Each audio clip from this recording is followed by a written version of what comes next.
Hello and welcome to a humble Highland home. Thank you so much for joining me here today on yet another chilly morning.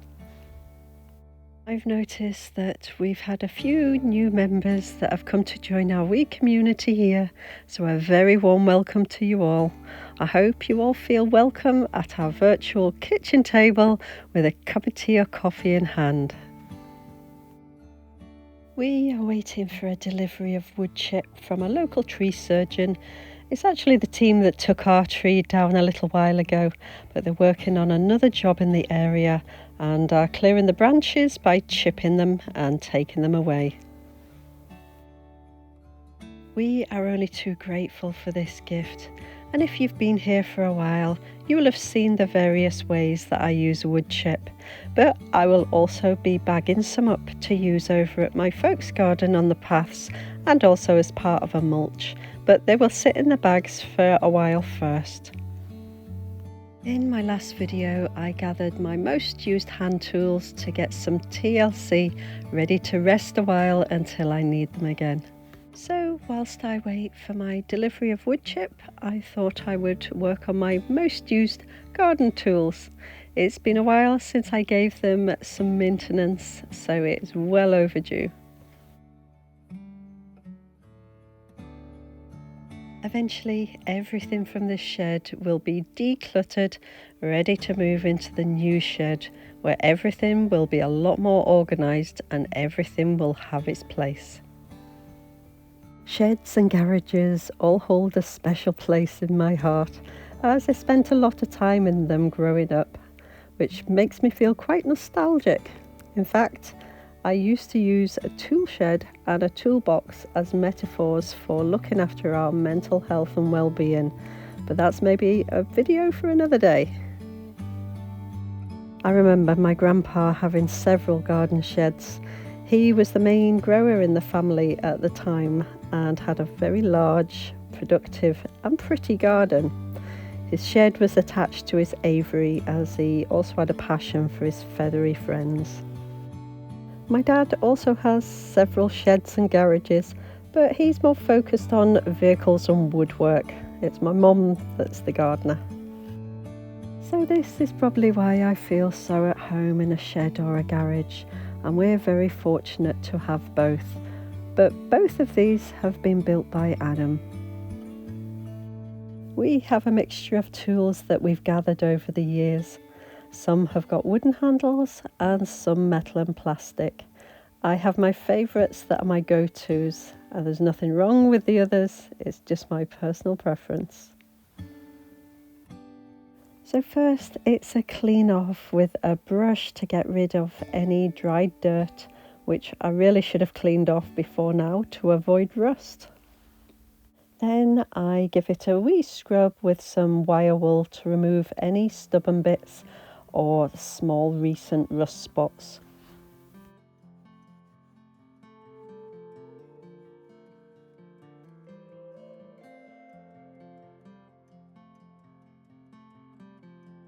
Then I'm giving it a good clean over, just with a damp sponge. Some people do use a bucket of hot soapy water, but as long as it's clean, then this works for me.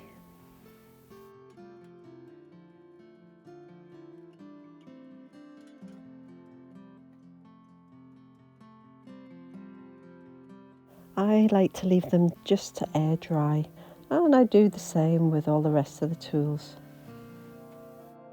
As I'm cleaning the tools, I'm also checking their condition, see if there's any parts that have come loose, they might need sharpening, or they might need some additional care.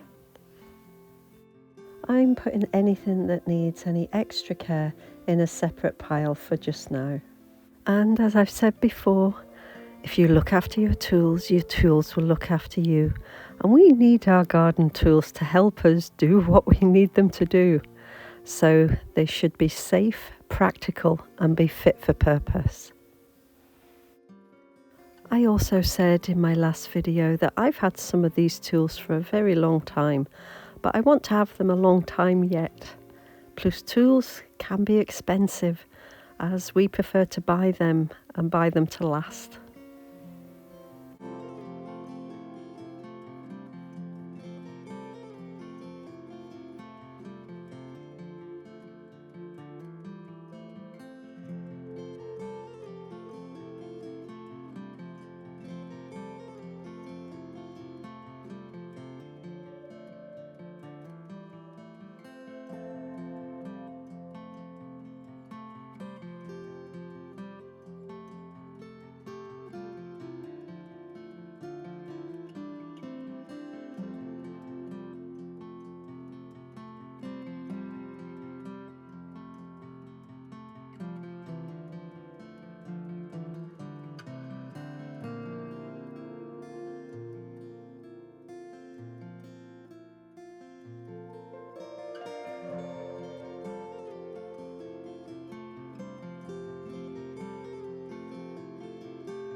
After the main clean, I'm using an environmentally sensitive surface disinfectant just on a dry cloth, and I'm thoroughly wiping over the main working area of the tool, the area that is in contact with the ground or the plant.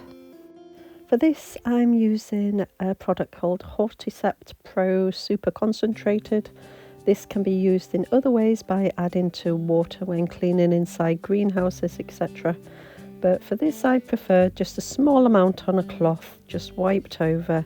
I'm always aware of disinfectants going into septic tanks or spillages on the ground, so I use as little as possible, even if it is perfectly safe.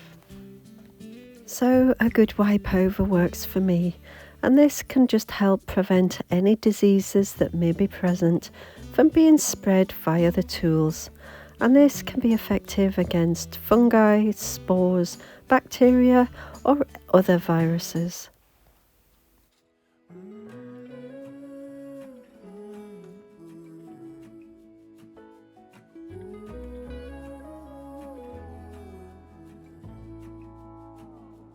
I burned out like a wandering ember. I shone bright, then my journey was over. What I sought when I ran was back where I began. No matter the rain, no matter the storm, I'm coming home. I'm coming home. Leave open the gate, don't turn off the light, I'm coming home.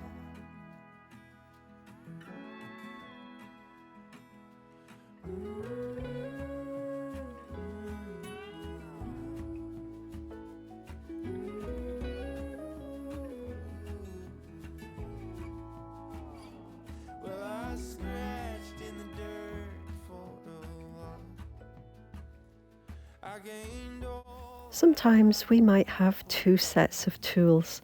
So here we've got two sets of loppers as we use them a lot, and if one of them breaks, we've got a long journey to either get parts to fix them or to get new ones. These loppers go through a lot of wear and tear throughout the year, so the older set is going to get all the moving parts checked, and they'll get a wee sharpen in the garage by Adam when he gets a spare 5 minutes, of course. But meanwhile, they are still getting the same cleaning routine as everything else. Claws and teeth. Though I elbowed my way to a seat, there be no kind of peace like you beside me. Now that everything is clean, disinfected and has had chance to air dry naturally, I'm giving everything a wipe over with some Danish oil. There are many other oils that could be used for this job, but I personally prefer Danish oil, especially on the wooden areas. And we already have this oil in the house as we use this to oil our chopping blocks in the kitchen. For me, I prefer to store my Danish oil at room temperature, so all the wooden handled tools that I'm currently oiling will then be stored in the hallway in the house just overnight to allow it to soak in to provide the maximum protection before being stored away. Apart from the garden fork and spade, because as soon as the wood chip gets here, that's what I'll be using to move them.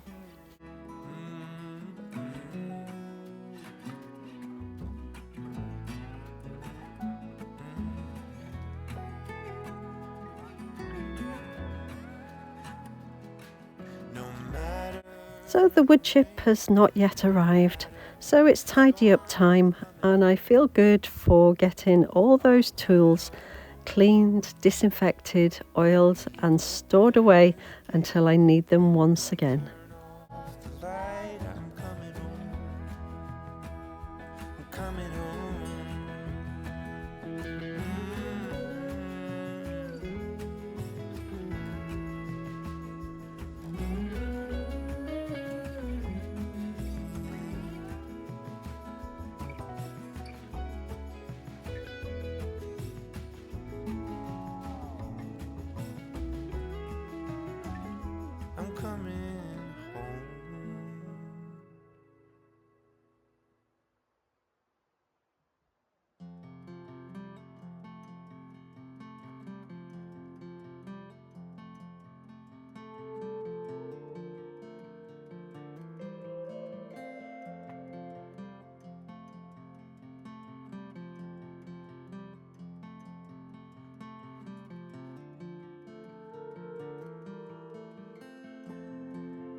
So the items that need that little bit of extra maintenance is going into the garage, much to Adam's dismay, as he doesn't know what I've put in there or why yet, so he'll presume that they're all broken.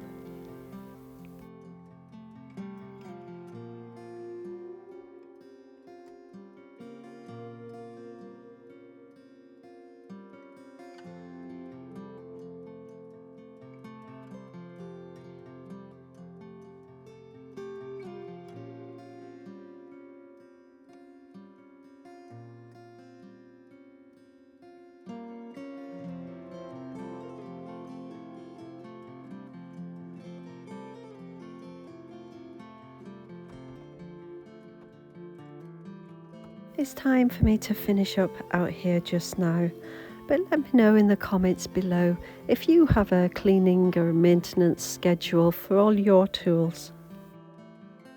As always, thank you all so much for being here with me today. Take care of yourself and others, and I'll see you in the next video.